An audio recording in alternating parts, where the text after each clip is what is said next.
Alright, this is continuing the examples for Module 4, Lesson 11, constant rate equations and their graphs. This is classwork number 2. These questions actually do come from the Eureka workbook, so they already come with a little table and a graphing chart all combined. One of the things that I am going to let you guys know about these next few questions, including your homework questions, is that the Eureka book already, or the questions on Eureka already have certain variables that they've assigned to their constant rate. So you can take a look. That way you don't get confused when you create your own equation and then you see that on the table and on the graph that they've given other variables other than the variables that maybe you used in your equation. Just know you can take a look down here and you'll see that they've already labeled time in minutes with the letter T, the variable T, and the amount of lawn mowed in this case, so they were talking about mowing the lawn, in feet with the letter Y. So that you're aware that they've used T and Y, and you can even see here on the chart, T time in minutes and Y area in square feet. So I'm going to use the letter T to represent time and letter Y to represent the square feet or the grass cut. If you choose to use a different variable, that's fine. Just know that your variables might be different than the ones here, but you still want to use the same places for whatever variable you use for your minutes and whatever variable you use for the amount of grass or the area in square feet cut. So classwork example number 2 says Pauline mows a lawn at a constant rate. Suppose she mows 35 square feet or a 35 square foot lawn in 2.5 minutes. What area in square feet can she mow in 10 minutes? That's their first question. And then what area in square feet can she mow in T minutes? So this is actually a two-part question right here. First of all, they want to know how much grass can she cut if she cuts for 10 minutes.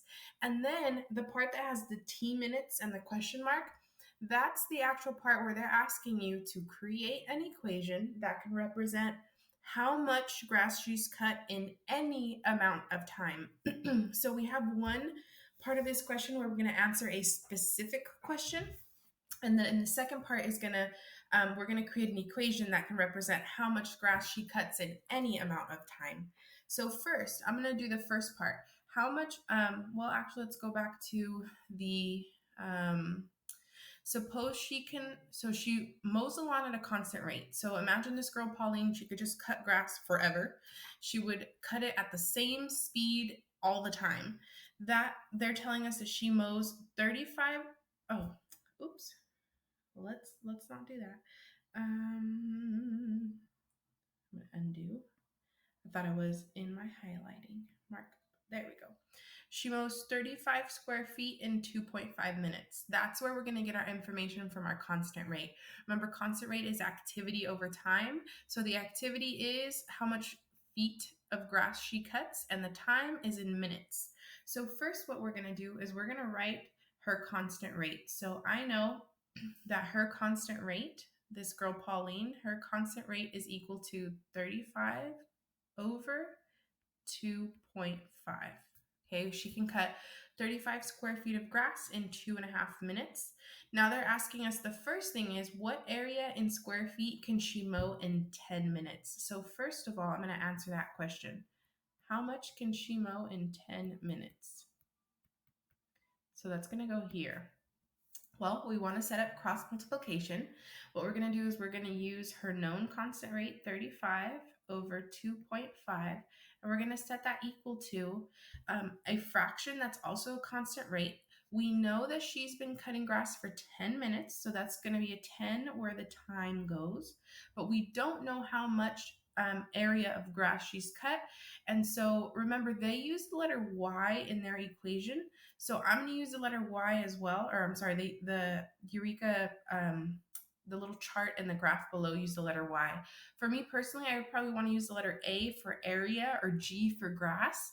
But since Eureka uses the letter Y, I'm going to use the letter Y. So I'm going to cross multiply. Remember, cross multiply, we crisscross. So 35 times 10 is 350. And that's going to be equal to 2.5 times y is 2.5y. Remember, we're solving for how much grass can she cut in the 10 minutes, and that letter Y represents how much grass she's cut. So I want to solve for that Y. I want to get that Y by itself. That means I'm going to divide away this 2.5. So get your calculator out, that's fine. On this side, I know 2.5 and 2.5 cancel, and so I'll have, that'll just equal the Y, but I don't know what 350 divided by 2.5 is, so I'm going to use my calculator, and I get 140. So 140 is equal to Y, and that Y represents how much grass she cuts. And remember, this is a word problem, and so this letter Y really means something to this question. So we're going to type an answer out.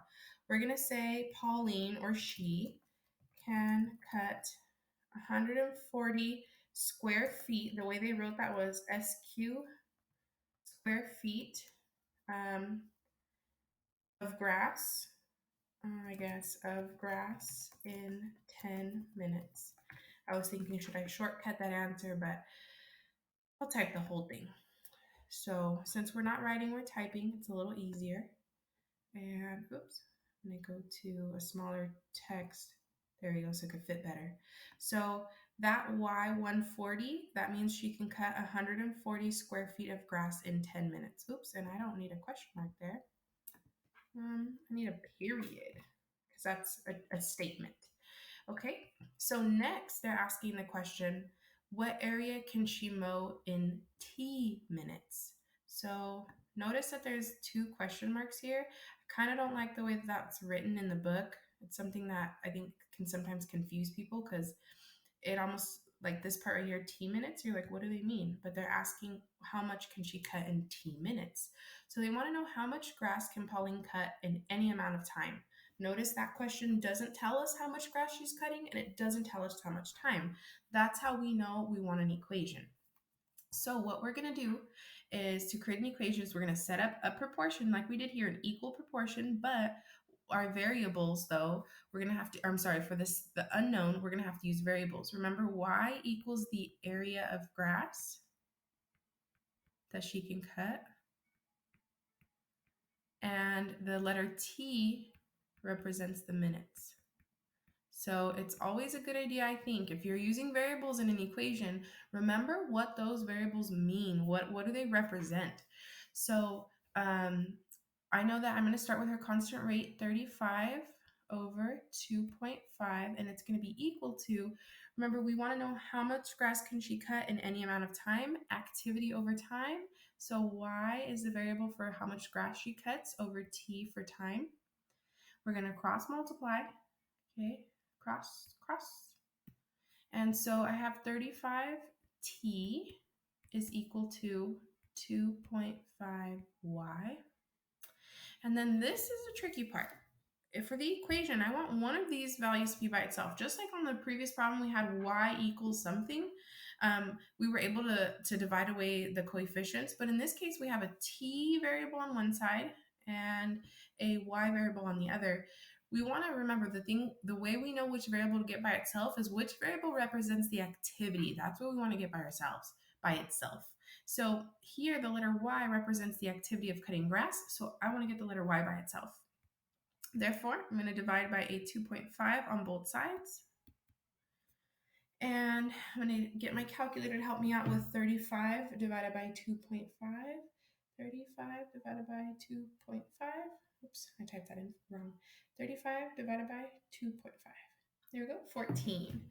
So I end up getting that 14T is equal to, the 2.5's cancel, is just equal to Y. So this equation, Y equals 14T, that means the amount of grass she can cut is equal to 14, which happens to be her rate of cutting grass, times the number of minutes it takes her or the number of minutes she's been cutting grass. So remember, T equals how much time, and Y equals how much grass she's cut. And the equation that we're going to use is Y is equal to 14T. What we're going to do here is we're going to choose some minutes to graph and see how if she's been cutting the grass for a certain amount of time, how much grass has she cut? I can see from the table given, so take a look at the graphing, the XY chart here.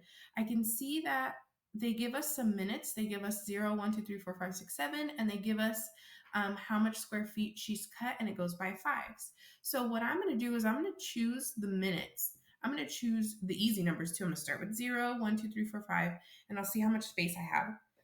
So first, what I'm going to do is I'm going to say in 0 minutes, how much grass has she cut? Now let's think about that. If she spent no time cutting grass, how much grass would she cut? It would be none, right? Because if she hasn't even started cutting the grass, then how could she have cut any? But let's use this equation to verify that. So y is equal to 14, and instead of t, remember we're going to substitute or replace. This used to say 14t, which means 14 times t, but now I want it to be 14 times 0 for 0 minutes. I want to know how much grass is she cutting in 0 minutes. So 14 times 0 is just 0. That means y equals 0. And remember, this letter y stood for how many square feet of grass was she cutting. That means the amount of grass she cut is equal to 0, because in 0 time, she should have 0 activity done. So what we're going to end up doing is with these two values, we're going to make a coordinate pair to graph. 0 minutes, 0 grass cut. Okay, so I'm going to choose another number. Let's say in 1 minute, how much grass can she cut? Well, y is equal to 14, and instead of t, I'm going to replace it with 1, because remember, t stands for time, and I have 1 minute for time now. So here, 14 times 1 is 14, y equals 14, and remember, y stands for how much grass she cut, so she's cut 14 feet of grass. Now, what this means altogether is that in 1 minute, she's cut 14 square feet of grass. And I'm going to keep going to, let's say, I see that they go up to like 7, but I'll just pick the easy numbers, 3, 4. Okay, since I wasn't told what numbers to pick necessarily, I'm going to make it easy on myself. So y is equal to 14 times 2 now. She's been cutting for 2 minutes. That means y is equal to 28. Ooh, that's supposed to be a pretty 8. So 28 here, and I'm going to write the coordinate pair. In 2 minutes, she cuts 28 square feet of grass. Now I'm going to move on to 3 and 4, and we could keep going, or if we had bigger numbers we had to worry about, we could use those too. 14 times 3, let's see, I'm not going to use my calculator for this. 4 times 3 is 12, carry the 1, 3 times 1 is 3, plus 1 is 4. I hope I'm right. 42. Check it with your calculator, okay? And so this would mean the coordinate pair 3, 42. Last but not least, I'm going to use 4. Y is equal to 14 times 4. 4 times 4 is 16. Carry the 1. 4 times 1 is 4, 5. Check it with your calculator, please. I'm practicing my math skills here. Y is, oops, I guess I don't have to put y is equal to 56. It's just 56 here, because 56 represents how much square feet she cuts, and my coordinate point here would be 4 and 56. Okay, 4 minutes cutting grass, 56 square feet. Now I'm going to graph or plot these points. 0 minutes, 0 square feet cut, right here at 0, 0. 1 minute, 14 square feet cut. Now this gets a little tricky, because notice at 1 minute it's here, but 14, there is no 14. That's when we use our best estimation skills and we say, well, 14 is really close to 15, so maybe like right there, 1 minute and 14 square feet. 2 minutes and 28 square feet, so at 2 minutes, and then 28, again, we run into an issue, but no, not really a big issue, just estimate. 42, or 3 and 42, 3 minutes, 42 square feet of grass cut. 4 minutes and 56 square feet of grass cut. Ooh, notice we're starting to get to the top of that chart. So had we used these bigger numbers, we actually probably wouldn't have been able to fit our points here. And so notice that as she's consistently cutting grass, look at these points. Again, do you notice anything happening? Can you assume what kind of shape this is going to make? Why do you think that's so? That'll help us get into our next lesson. But again, we did what they asked. We found how many square feet she cuts in 10 minutes exactly. We found an equation that could tell us how much grass she cuts in any amount of time. We found some answers to that. In a certain amount of time, how many square feet did she cut? And then we were able to represent those times and activity completed on a graph. And now we're going to start looking at, what does that graph represent? What does it tell us? What does it look like? But for the rest of your assignment, this is yours now. You're going to do the same type of work given these new situations, these people in their situations. Okay, finding an equation, creating some points. And I do apologize, I accidentally left this page blank. Don't worry, there's nothing missing. You could use it for scratch paper if you'd like. And then there's the graph based on that question. And I have a little extra question right here. And a second question with, again, finding an equation, finding some points for that equation, and graphing those points. And that's your activity for the week.